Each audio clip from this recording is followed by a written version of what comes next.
होनमी 3 साल से रहे सीईओ के जागने के बाद सबसे पहला काम था मॉनिटरिंग के जरिए अपने बेटे को देखना, पर उसे ये देखकर झटका लगा कि घर उसके बेटे के लिए बनाए गए जन्मदिन के तोहफों से भरा हुआ था, मगर बेटा कहीं दिखाई नहीं दिया, बल्कि एक अजनबी आदमी एक लड़के के साथ बाहर निकला। वो खुद को लिन ग्रुप का सीईओ बता रहा था। जब उसने ध्यान से उस आदमी का चेहरा देखने की कोशिश की तो मॉनिटरिंग का सिग्नल अचानक बंद हो गया। ये देखकर सीईओ को कुछ गड़बड़ लगी। उसने तुरंत अपने असिस्टेंट को 3 साल के सारे रिकॉर्डेड मॉनिटर लाने को कहा। उसे क्या पता था कि उसकी कोमा के 3 सालों में उसकी पत्नी पहले ही बोरियत से थककर बटलर के बेटे के साथ संबंध बना चुकी थी, और सीईओ का 3 साल तक हनमी रहना भी उसी बाप बेटे की साजिश का नतीजा था। जब सीईओ ने पेरेंट्स ग्रुप में उस अजनबी लड़के को अपने बेटे की साइकिल पर बैठे देखा तो उसे शक हुआ कि उसके बेटे के साथ कुछ गलत हुआ है।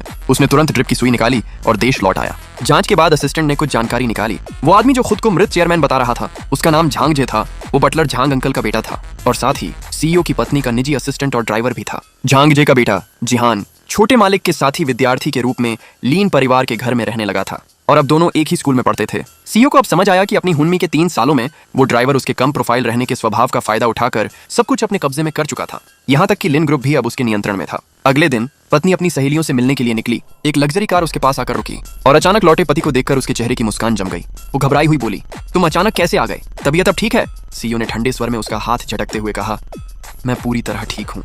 पत्नी ने झूठा दुख जताया कि 3 साल कंपनी संभालते हुए वो बहुत थक गई है। सीईओ ने तुरंत कहा, अच्छा है, अब से कंपनी मैं संभालूंगा। पत्नी के चेहरे पर मजबूर हंसी आई। तभी सीईओ ने उसके शरीर से पुरुष परफ्यूम की खुशबू महसूस की। वो बोली, ये तो हाल ही में चला ट्रेंड है, यूनिसेक्स खुशबू। सीईओ हल्का मुस्कुराया, कुछ नहीं बोला। फिर कुछ तस्वीरें निकाली और पूछा, जो तोहफे मैंने अपने बेटे के लिए बनवाए थे वो एक अजनबी बच्चे के पास कैसे पहुंचे? पत्नी झेंप गई और बोली, जिहान और हमारे बेटे की दोस्ती है, दोनों चीजें शेयर करते हैं। सीईओ ने कुछ नहीं कहा, बस इतना बोला, आज से कंपनी और बेटा दोनों मेरी जिम्मेदारी है। वो घर लौटा। बेटा होमवर्क कर रहा था और पास में बटलर आराम से चाय पी रहा था। सीईओ ने बेटे को देखा। वो पहले से बहुत दुबला और उदास लग रहा था। उसने बेटे की बाहों पर चोट के निशान देखे और गुस्से में पूछा, ये किसने किया? बेटे ने डर कर कहा, मैं खुद गिर गया था, क्योंकि बटलर उसे घूर रहा था। पत्नी ऊपर से उतरी और बोली, झांग अंकल, बच्चे को ऊपर ले जाओ, कल पेरेंट्स मीटिंग है, ध्यान से होमवर्क करवाना। वो बोली, मैं कल बेटे के साथ जाऊंगी। सीईओ ने कहा, नहीं, कल मैं जाऊंगा। पत्नी ने मना किया, तुम्हें आराम चाहिए।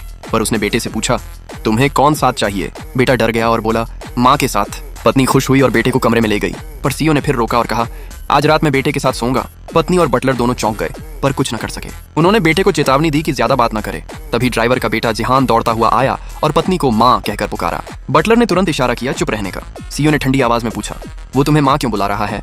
पत्नी ने तुरंत कहा, वो जिहान है, उसकी माँ नहीं है, और हमारा बेटा और वो साथ पढ़ते हैं, इसलिए मैंने उसे अपना गोद लिया बेटा बना लिया है। फिर उसने बटलर से कहा, जिहान को ले जाकर सुलाओ। सीईओ ने गुस्से से कहा, तुम्हारे पास अपने बेटे के लिए वक्त नहीं है और दूसरों के बच्चों को माँ बुलवा रही हो। वो अपने बेटे को लेकर कमरे में चला गया। वो बेटे के साथ किताब पढ़ ही रहा था कि तभी जिहान अंदर आ गया और बोला, अंकल, आप यहाँ क्यों हैं? ये तो मेरे मम्मी पापा का कमरा है।